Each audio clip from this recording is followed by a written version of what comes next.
I am reporter Braden Heiste, and today is September 21st, 1911. As Laurier's tenure bows to an end, it's crucial to take some time and reflect on his lasting legacy on the lives of Canadian farmers and his pathway of establishing the development of agriculture in the West. Today I'm here with farmer Helen of the West, and we'll be talking about Wilfrid Laurier's impact on the farming industry in the West from 1896 to 1911. Please welcome Helen. Well, howdy, sir. Howdy. Enjoy some coffee if you'd like. So Helen, what would you say Mr. Laurier's connection to your farming community is? Well, sir, Laurier never farmed himself. However, his father was a farmer and he grew up in a rural community, which was called St. Lin Laurentides. So he had somewhat of a connection and understanding of the farming industry. He oversaw Saskatchewan and Alberta's entry to the Confederation in 1905, and he ain't done nothing to hurt our well-being. He even put in some agricultural policies to lead to the development of agriculture and expansion of the West. Has he done anything to improve crop transportation? Well, sir, he's built us a fancy railway from Quebec to a point east of Winnipeg to about Prince Rupert that can help us move our crop around to where it needs to be. Indeed. How did Wilfrid Laurier affect the economic situations of farmers? Laurier's government encouraged immigrants from Britain and America that were skilled farmers to settle and farm in the West. The prairies are filling out more and more lately, and with our smaller communities, so we're starting to get a voice to the government. And with all the new people, there's a higher demand for food, and we're the ones who produce the food. Therefore, there's a higher economic value. How did Mr. Laurier affect trade? Well, so Mr. Laurier's new reciprocity treaty with the Americans lets us trade the most natural products freely with them, and this made it so we could make more money with less cost of trade. The new Canadian National Railway created elevator systems in towns nearby so farmers could sell their grain. It opened up the West and agricultural policies that helped us develop our land. Why did they do this? I imagine they thought it was the best way to prosper. The best way to prosper would be having a reliable production of food in our country. As time went on, Western farmers began to question Eastern-based institutions such as banks, railways, and the government. Makes sense. How did Wilfrid Laurier affect a farmer's lifestyle?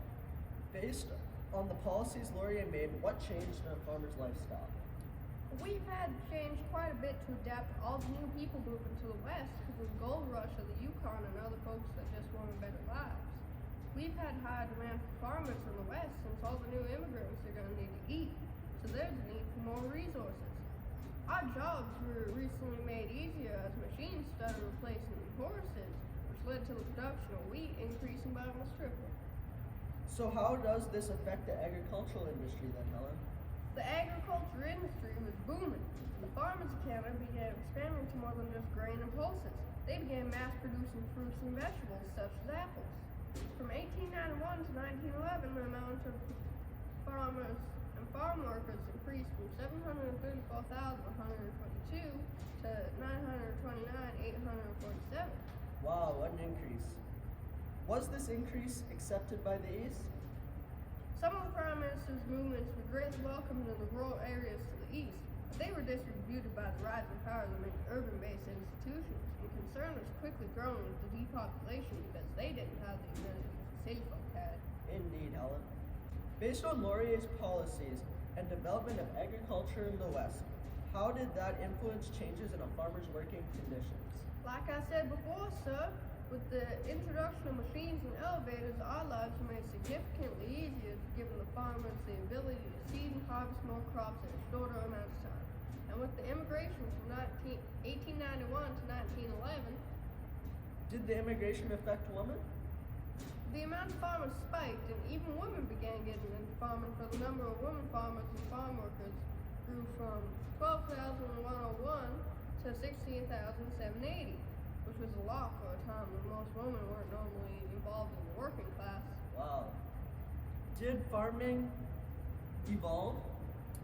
Fisheries, canneries, fruits, and vegetables came in high demand, and in 1900, the Canada Grains Act came into play, creating standards for wheat quality so inspection protections were put in place to grade the wheat. And with the Confederation in 1905, the availability and amount of jobs was rapidly increasing.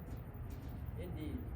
Would you agree or disagree that the Laurier area was prosperous times for farmers and the development of the agricultural industry and expansion of the West? Alan? Yes, sir, indeed. I would agree that the Laurier area was prosperous times for farmers. His policies and aspirations of developing the West and establishing a strong farming community in the West helped the growth of the West, and what we now know as the prairies that's dependent on the farming industry and is known as the heart of farming in all of Canada. Well said, Helen. Thank you to Farmer Helen for taking time to do this and giving your insightful thoughts on how Wilfrid Laurier and how the Laurier era was a prosperous time for farmers, the establishment of a strong agricultural industry, and the development of Western Canada. Thank you, Helen. Yes, sir. You have a good day. You too, Helen. Thank you.